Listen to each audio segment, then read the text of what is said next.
جیسا کہ فیض احمد فیض نے کہا تھا کہ اور بھی دکھ ہیں زمانے میں محبت کے سوا، راحتیں اور بھی ہیں وصل کی راحت کے سوا۔ تو آج جس ٹاپک میں آپ سے بات کرنا چاہتا ہوں وہ میرا سب سے پسندیدہ ٹاپک ہے، اور وہ ہے ڈپریشن۔ بہت سے لوگوں کو یہ ایک ابھی تک آپ انجان ہوں گے، شاید بہت سے لوگوں کو یہ ایک نارمل سی چیز لگتی ہے، یا کچھ لوگوں کو تو اس کا پتہ بھی نہیں ہے۔ تو اگر اب میں ڈپریشن کو اب وضاحت اس طرح کرنا چاہتا ہوں کہ اگر آپ اداس رہتے ہیں، یا آپ کو کیا کہتے ہیں کسی چیز میں انٹرسٹ نہیں رہا، یا آپ کا جو ہے وہ کیا کہتے ہیں چیزیں اس طرح کی ہو گئی کہ آپ ہر وقت اپنے آپ کو اداس محسوس کرتے ہیں، آپ کو خوشی محسوس نہیں ہوتی، تو یہ جو ہیں کچھ علامات ہیں ڈپریشن کی۔ اور ڈپریشن جو ہے وہ ایک مینٹل کیا کہتے ہیں النس آپ کہہ لیں، یا مینٹل ہیلتھ کے متعلق ایک ریگارڈنگ جو ہے وہ چیز ہے۔ اب آپ کو اس بات کو سمجھنا بہت ضروری ہے کہ اب جو اس چیز میں جو ڈپریشن میں شخص ہے، اب ڈپریشن کی جو ہے شدت وہ کم تھوڑی یا بہت ہو سکتی ہے، کچھ لوگ زیادہ ڈپریشن کا شکار ہو سکتے ہیں، اور کچھ لوگ ہو سکتا ہے کہ تھوڑا ہوں اس میں۔ پر اس آپ کو اگر آپ کے قریب یا آپ کے کوئی نزدیک آپ کو اس طرح کا شخص آپ کو نظر آئے تو کوشش کریں اس کو سمجھنے کی کوشش کریں، اس کو سننے کی کوشش کریں، اس کو جج مت کریں، اس کو کیا کہتے ہیں نا وہ آگے سے مشاورات اتنے نہ دیں کہ یار تو انج کر لے تو انج کر لے، یہ کوشش کریں کہ نہ کریں۔ تو اب سمجھنا کس طرح ہے کہ اب لوگ ہمارے کوئی بیماری ہے یار چھڑ پر انج کی ہوندا تو انج کی ہوندا ہے، ہم اس طرح کہتے ہیں، پر آپ کو نا اس چیز کو جس طرح دوسری بیماری ہے، شاید سب سے خطرناک بیماری جو ہے وہ یہ ہے ڈپریشن کی۔ تو ضروری ہے کہ آپ لوگوں کو سمجھیں، اور جس کو ڈپریشن ہے یا جو یہ سمجھتا ہے کہ اس کو یہ والی تکلیف ہے، تو آپ اگر آپ ڈاکٹر سے کنسلٹ نہیں کر سکتے تو اس چیز کو آپ بھی سیریس لیں، اور کسی ایسے شخص کے ساتھ بیٹھیں جو آپ کو سمجھتا ہو۔ اب یہاں سے سمجھنے کی میں آپ کو ایک مثال دیتا ہوں، سمجھنا کسے کہتے ہیں۔ اب ایک شخص کا بازو ٹوٹا ہوا ہے، یا اس کا بازو جو ہے وہ اس کا ڈسلوکیٹ یا فرض کریں ٹوٹا ہوا ہے، تو آپ اس کو کہتے ہیں کہ میں یار تجھے ₹1,00,000 دیتا ہوں، میں تیری مدد کرنا چاہتا ہوں، اب میں تجھے ₹1,00,000 دیتا ہوں، یا آپ اس کے سامنے بڑے بڑے مہنگے کھانے لا کے رکھ دیں، مہنگے مہنگے کپڑے لا کے رکھ دیں، اور آپ کہیں یار میں تو تیری ہیلپ کر رہا ہوں، میں تو تجھے سمجھ رہا ہوں، آپ بالکل غلط کر رہے ہیں۔ کہتے ہیں نا کہ سمجھنا اس کو کہتے ہیں کہ جس کو جس چیز کی ضرورت ہے آپ اس کی وہ چیز وہ پوری کریں۔ اب جس کا بازو ٹوٹا ہوا ہے اس کو آپ کے پیسوں سے کوئی مطلب نہیں، اس کو آپ کے ان مہنگے کھانوں سے کوئی مطلب نہیں، اور بے شک آپ اپنی طرف سے مدد کر رہے ہیں، پر اس کو اس چیز کا ذرا برابر بھی فائدہ نہیں ہے۔ کیوں؟ اس کو جو چیز چاہیے آپ اس کو وہ نہیں دے رہے، اور ہیلپ کرنا اسی کو کہتے ہیں کہ جس کو جس چیز کی ضرورت ہے آپ اس کو وہ والی چیز دیں۔ اب آپ بجائے اس کے بازو کو ٹھیک کرانے کے، اس کو ڈاکٹر کے پاس لے جانے کے، آپ اس کو جتنی بھی دوسری مدد کر دیں اس کا کوئی فائدہ نہیں۔ سیم اسی طرح ڈپریشن ہے کہ جس شخص کو اس کو سمجھنے کی ضرورت ہے، آپ اس کو جو مرضی کرو، یار میں تو تیری اتنی مدد کرتا، میں تجھے اتنے پیسے دیتا ہوں، میں یار تجھے کیا کمی ہے، یہ ہے وہ ہے، یار نہیں، اس کو یہاں سے سمجھنے کی ضرورت ہے۔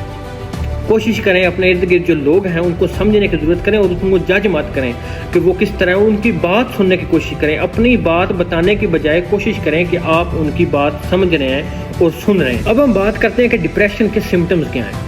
اب سب سے پہلا جو مین سمٹم ہے اس کا یہ ہے کہ آپ اداس رہتے ہیں، سیڈنس آپ کو فیل ہوتی ہے، اس کے بعد آپ کا جو انٹرسٹ ہے چیزوں میں وہ آہستہ آہستہ ختم ہونا شروع ہو جاتا ہے، آپ کے جو شوق ہیں، آپ کو جو چیزیں اچھی لگتی تھیں آپ ان سے دور ہونا شروع ہو جاتے ہیں، آپ کو ان میں کوئی مزہ یا کوئی اس طرح کی چیز جو ہے وہ نہیں لگتی۔ اس کے بعد آپ کی جو بھوک ہے، ہو سکتا ہے کچھ لوگوں کی بھوک جو ہے وہ زیادہ ہو جاتی ہے، بڑھ جاتی ہے، ان کو زیادہ وہ کھانا شروع کر دیتے ہیں، یا ہو سکتا ہے آپ کو کھانے کا ٹیسٹ تک نہ آئے، آپ کھانا بہت کم کھانا شروع کر دیں۔ اس کے بعد نیند میں بھی اسی طرح ہے، یا آپ بہت زیادہ سونا شروع کر دیتے ہیں، یا آپ کو بالکل آپ کی نیندیں اڑ جاتی ہیں۔ اسی طرح آپ کو تھکن کا احساس ہوتا ہے، آپ بے شک فارغ بھی ہیں، کچھ بھی نہیں کرتے، پھر بھی آپ کو لگتا ہے کہ یار آپ نے بہت کچھ کر لیا ہے، آپ ایک ذہنی طور پر اپنے آپ میں وہ جو تھکاوٹ ہے جسے کہتے ہیں وہ محسوس کرتے ہیں۔ اس کے بعد آپ کو کنسنٹریٹ نہیں کر پاتے چیزوں کی طرف۔ اس کے بعد اور بھی اس کے بہت سارے سمٹمز ہیں جو مین تھے وہ میں نے آپ کو بتا دی۔ اس کے بعد سر درد کرنا، یہ وہ چیزیں جو فزیکل ہیں یہ بھی اس میں واضح طور پر موجود ہیں۔ اب ہم بات کرتے ہیں کہ ڈپریشن کی وجوہات کیا ہیں، کیا وجہ ہو سکتی ہیں۔ تو اس کی کوئی بھی وجہ ہو سکتی ہے، ضروری نہیں کہ جو زیادہ سینسٹیو ہیں ہاں ان میں اکثر یہ چیز زیادہ پائی جاتی ہے، پر ضروری نہیں کہ صرف ان کو، دوسرے لوگوں کو بھی ہو سکتا ہے۔ اور کیا کہتے ہیں ایک جینیٹیکلی اگر آپ کے فیملی میں کچھ اس طرح کا پہلے کچھ لوگ رہے ہیں جن کو اس طرح کا ایشو تھا تو ہو سکتا ہے کہ آپ میں بھی وہ آ جائے، اور اس کے بعد آپ کے ایشو میں جو ہارمونل چینجز ہوتی ہیں، ایشوز ہوتے ہیں، ان کی وجہ سے بھی یہ چیز ہو سکتی ہے۔ اس کے بعد کوئی آپ کے ساتھ ایسے حادثات ہوئے ہیں، لائف ایونٹس ہوئے ہیں جن کی وجہ سے آپ کو ٹینشن یا پریشانی ہوئی، تو وہ چیز بھی آپ کو ڈپریشن میں لے جا سکتی ہے۔ اور اس کے بعد کچھ میڈیکل کنڈیشنز، بیماریاں وغیرہ جو ہوتی ہیں وہ بھی آپ کو اس کی طرف راغب کر سکتی ہیں۔ وہ کہتے ہیں نا کہ جب کوئی شخص ڈوب رہا ہو نا پانی میں، سمندر میں، جہاں بھی ڈوب رہا ہو، تو اس وقت اس کو تیراکی کرنا نہیں سکھاتے، اس وقت اس کو سمجھتے ہیں، اس وقت اس کو بچاتے ہیں۔ آپ اپنے ارد گرد نظر رکھیں، محسوس کریں، اگر آپ کے ارد گرد کوئی اس طرح کے لوگ موجود ہیں یا کچھ ایسی شخصیات پائی جاتی ہیں جو لوگوں میں کم اٹھتی بیٹھتی ہیں، تو ان کو گھٹیا یا ان کے لحاظ کو ان کو اس طرح نہ سمجھیں، بلکہ ان کی کیئر کریں، فکر کریں، ان سے پوچھیں کہ آپ کو کیا ایشو ہے، یہ ہے، وہ ہے۔ اور جن کو ڈپریشن ہے وہ اپنے قریبی جو لگتے ہیں آپ کو کہ آپ کو سمجھتے ہیں، آپ کے ساتھ ان کا تعلق ہے یا آپ کو ان کی نیچر میچ ہوتی ہے، تو کوشش کریں ان کو اپنے دل کی بات بتائیں۔ اگر وہ پھر بھی نہیں سمجھتے تو میں میرے جتنا ہو سکتا ہے میں آپ کی ہیلپ کروں گا، مدد کروں گا، جہاں تک ہو سکتا ہے کروں گا۔ اور آپ ہیزیٹیٹ نہ کریں، میرے ساتھ آپ کنیکٹ کر سکتے ہیں، آپ میرے ساتھ اپنی باتیں شیئر کر سکتے ہیں، آپ مجھے میسج کر سکتے ہیں، آپ مجھ سے ہیلپ مانگ سکتے ہیں۔ جتنی ہو سکی میں آپ لوگوں کی آپ کی ہیلپ کروں گا، اور یقین رکھیں میں آپ کو جج نہیں کروں گا کہ آپ کا کریکٹر کس طرح کا ہے، آپ کون ہیں، آپ کیا ہیں۔ اگر کوئی میرے رشتہ داروں میں سے کوئی مجھے جانتا ہے، وہ اگر مجھ سے رابطہ کرنا چاہتا ہے اس حوالے سے، تو بلا جھجک کرے، میں آپ کی جو باتیں ہوں گی یقین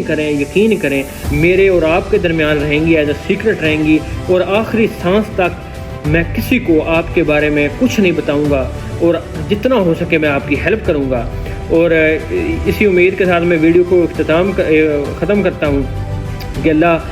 ہر کسی کو اس بیماری سے محفوظ رکھے، اور اپنی صحت کا خیال رکھیں، اور میرے لیے بھی دعا کریں۔ اور مجھے شعر یاد آ گیا ہے کہ اب لگتا ہے ٹھیک کہا تھا غالب نے، اب لگتا ہے ٹھیک کہا تھا غالب نے، کہ بڑھتے بڑھتے درد دوا ہو جاتا ہے۔ شکریہ، مجھے دیں اجازت اور میرے لیے دعا کرتے رہیں۔ اللہ حافظ۔